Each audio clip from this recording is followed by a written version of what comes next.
السلام عليكم. هنعمل مع بعض النهاردة القرص الفلاحي الطرية.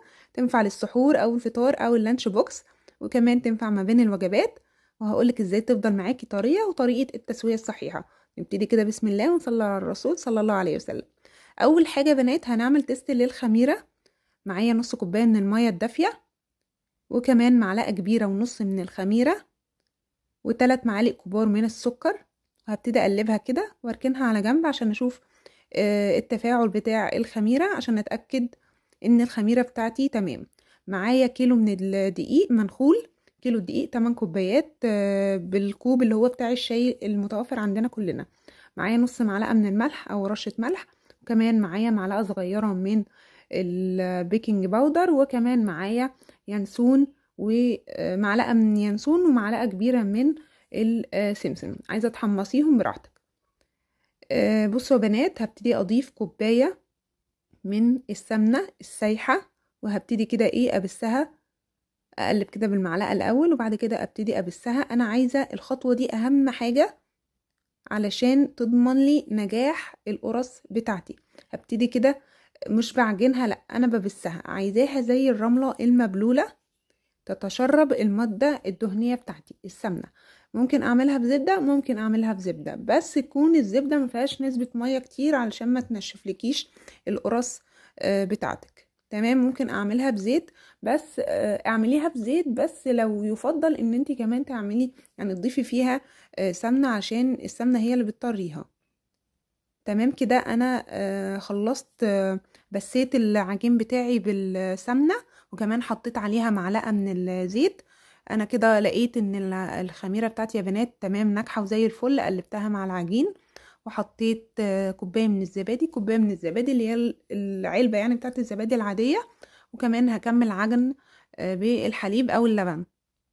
طبعا انت ممكن تعجني بلبن بس او حليب بس او زبادي بس او لبن رايب او لبن قاطع، المتوفر عندك اعجني بيه. تمام. بس طبعا الزبادي او اللبن الرايب بيدي طعم وبيودي القرص في حتة تانية خالص. هبتدي اعجن كده، اعجن كويس، ملمش العجينة وخلاص، لا انا عايزة العجينة بتاعتي تبقى طرية وفي نفس الوقت ما بتلزقش. انا عايزاها طرية وما بتلزقش. عجنت فيها يا بنات حوالي 10 دقايق. تمام، علشان تضمني نجاح القرص بتاعتك. شايفين طبعا الاجزاء اللي باينه غامقه في العجينه دي يا بنات من اليانسون. طبعا انا اي قرص لازم اعملها باليانسون. هسيبها ساعه متغطيه في مكان دافي. شايفين طبعا العجينه بتاعتي ناجحه جدا. اهو هبتدي اقسمها كده على جزئين، وابتدي اقسم اول جزء بالكور بتاعتي. طبعا انت بتتحكمي في السمك بتاع حجم القرصة بتاعك. عايزة القرص صغيرة تعملي كمية اكبر براحتك، عايزة القرص وسط او اكبر برضو ده يرجع لذوقك الشخصي. انا بعمل كده زي ما انتم شايفين يعني ايه 3 صوابع اللي في النص كده وبقيس بيهم.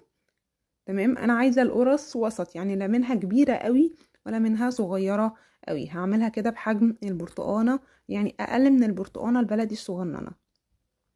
واعرف انا حطيت اول قرصة فين علشان ارجع ابتدي بيها يا بنات. تمام. هبتدي اقلبها كده او اقطعها كده. بصوا بقى، الجوانب اللي هي اللي على اليمين وعلى الشمال طبعا طبيعي بتبقى اصغر في الحجم من اللي في النص. طبعا شايفين اللي في النص طبعا ما ينفعش ان انا اعملها كل دي قرصة يعني.